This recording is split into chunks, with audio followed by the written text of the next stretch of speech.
It was one of those mornings that seemed too gray for comfort, the kind where the sun tried to rise but couldn't quite break through the thick blanket of clouds.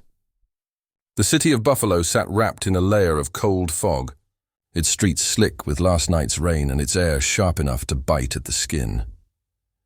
At 6:45 a.m., most people were already moving, cars lined up at red lights, buses humming along their routes, and pedestrians hurrying across wet sidewalks with their collars turned up and coffee cups clutched tightly in their hands.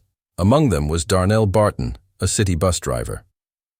She had been driving this same route for nearly 9 years, Route 16, Riverside to downtown, and knew every bump, every turn, every stoplight. The faces of her passengers changed, but the rhythm of her day never did. Her uniform, navy blue jacket, pressed pants, name badge pinned neatly, gave her a sense of quiet pride. It wasn't glamorous work, but she loved it. People depended on her. Every morning she carried students, nurses, office workers, and elderly folks to wherever they needed to be. That morning, though, as she guided her big orange bus across the Niagara Street Bridge, she noticed something that broke the routine, and broke her heart a little too. It was just a fleeting glimpse at first. Out of the corner of her eye, she saw a figure standing outside the safety railing. A woman, dressed in a light gray coat, her hair whipping in the cold wind. Darnell's hands tightened on the steering wheel. Her instincts told her something wasn't right. People didn't stand there, not on the wrong side of a bridge railing. She slowed down the bus, frowning as she looked again. The woman wasn't moving. Her head was bowed. One foot was pressed against the narrow concrete ledge that separated her from a 50-foot drop into the freezing water below. For a moment, Darnell froze. Her heart thudded. The traffic light ahead turned yellow, then red. She pulled the bus to the curb, flipped on the hazard lights, and told her passengers to stay seated. "Everybody hold on a second," she said, her voice calm but firm. She put the bus in park, opened the doors, and stepped out into the cold morning air. Darnell had seen plenty in her years as a bus driver. Fights, accidents, drunks, even people trying to run across moving traffic. But this was different. She felt her pulse quicken as she walked toward the woman.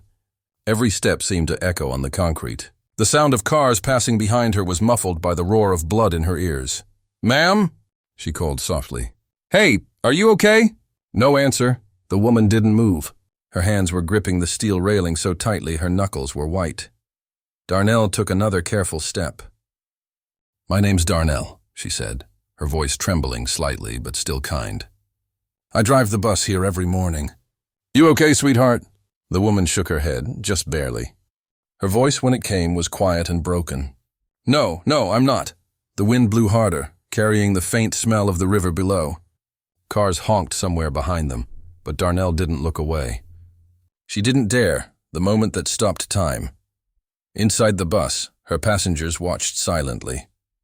A few stood near the windows, their faces pressed to the glass. One woman clutched her purse. A teenager whispered, "Is she gonna jump?" But outside, on that cold gray bridge, the world had narrowed to just two people. One desperate, one determined. Darnell slowly raised her hands, palms open, the universal sign of peace. "It's cold out here," she said gently. "How about you step back over this railing and we talk for a bit?" The woman didn't answer. Her shoulders began to shake, not from the cold, but from silent sobs. "Don't come closer," she whispered. Darnell stopped where she was. "Okay," she said. "I won't. But can I just stay here with you for a minute?" That question hung in the air. After what felt like forever, the woman gave the slightest nod. Darnell exhaled slowly, relief flooding through her chest. She glanced over her shoulder, saw a car pulling over, and motioned subtly for the driver to call for help. Then she turned back and took a deep breath. "I know things might feel impossible right now," Darnell said. "But I promise there's a way through this. You don't have to face it alone." The woman shook her head, still clinging to the railing. "You don't understand," she murmured. "Everything's gone wrong. My kids, they don't talk to me anymore. I lost my job. I just can't do it anymore." Darnell's throat tightened. She didn't have fancy words or therapy training. But she had a heart, and right now that was enough. "I've had bad days too," she said softly. "Days where I didn't know how I was going to make it. But I did. You will too. You just gotta let someone help you." The woman sobbed harder, her voice raw. "I don't deserve help." Darnell took a slow step closer, never breaking eye contact. "Yes, you do," she said. "Everybody deserves help, even when you don't believe it yourself." The woman looked at her, and for a split second their eyes met, one filled with despair, the other with fierce compassion. And then, as if something inside her cracked, the woman whispered, "I don't want to die. I just want the pain to stop, the hug that saved a life." That was the moment Darnell moved. She didn't rush. She didn't startle her. She just opened her arms slowly and said, "Come here, sweetheart." The woman hesitated, her hands trembling. Then, with a sob, she stepped back over the railing.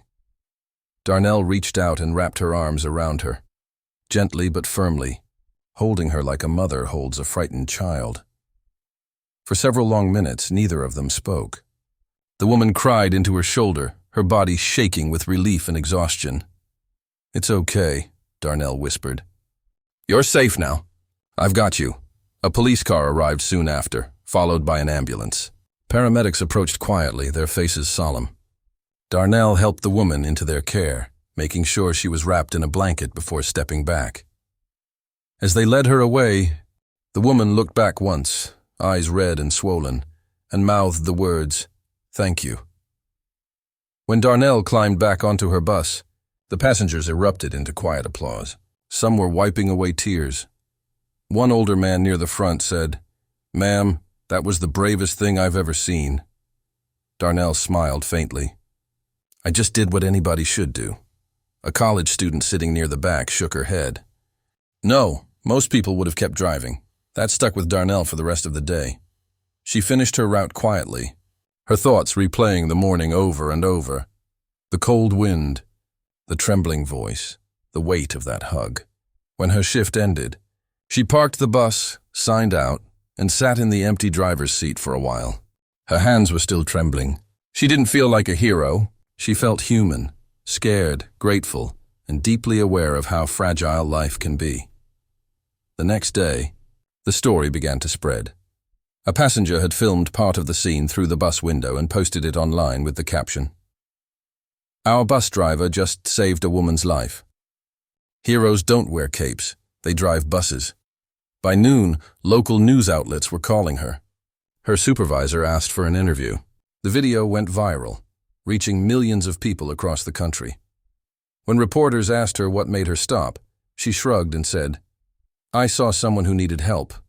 That's all." But behind that simple answer was something deeper, a belief that kindness doesn't require planning or permission. It just requires heart. A few weeks later, Darnell received a handwritten letter at the bus depot. The return address was unfamiliar. She opened it carefully and began to read. "Dear Darnell, I don't know how to thank you. That morning on the bridge, I didn't think anyone cared. I thought I could disappear and the world wouldn't notice. But you stopped. You talked to me like I mattered. You held me when I didn't think I deserved it. Because of you, I got help. I'm in therapy now, and I'm rebuilding my life. My kids came to visit me last weekend. We're talking again. I'm learning to believe I'm worth something. You didn't just save my life that day. You gave it back to me, with love, a friend you say." Darnell sat there for a long time, tears blurring the words. She folded the letter neatly and tucked it into her wallet, where it would stay for years.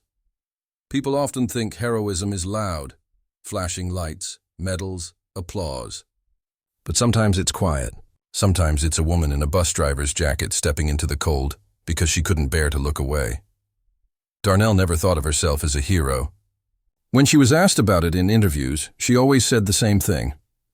"I just saw a human being who needed a hug, but the truth is, that moment changed more than one life. It changed the woman on the bridge. It changed the passengers who witnessed it.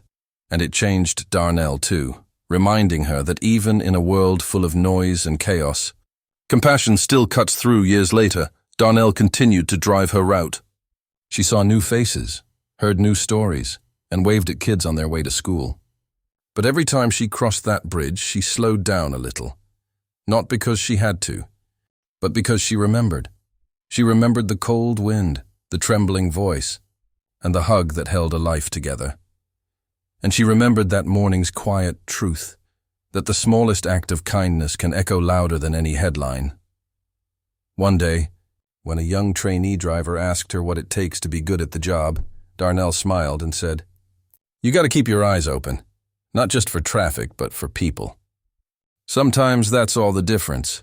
The woman Darnell saved went on to volunteer at a crisis center.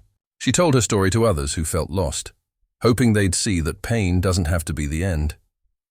She often spoke of the bus driver with kind eyes, the stranger who stopped long enough to care,